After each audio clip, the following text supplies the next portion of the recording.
இந்த உறவு நம்மளை எதிர்பார்த்துக்கிட்டே இருக்கு, நம்மளை காயப்படுத்திக்கிட்டே இருக்கு அப்படின்னு நம்ம புறக்கணிப்போம். இப்படியெல்லாம் ஒரு ஆப்ஷன் இருந்துகிட்டே இருக்கு இல்லையா?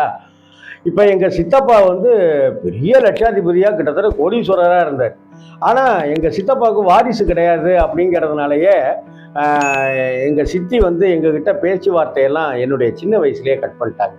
ஆனா சித்தப்பா சித்தப்பா தானே, அவர் என்ன இப்ப இனிமே பேசல அப்படின்னாக்கா பக்கத்து வீட்டு ஐயாவாயிடுவாரா இல்ல பெரியப்பாவா மாறிடுவார்?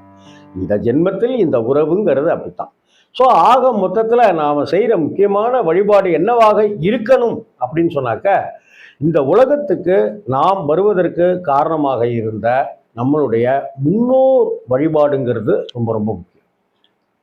இந்த முன்னோர் வழிபாடு குறித்து தான் இந்த வீடியோவில் உங்களோட சில விஷயங்களை பகிர்ந்துக்கலாம் இருக்கேன். அதாவது முன்னோர் வழிபாடை பொதுவாக நாம்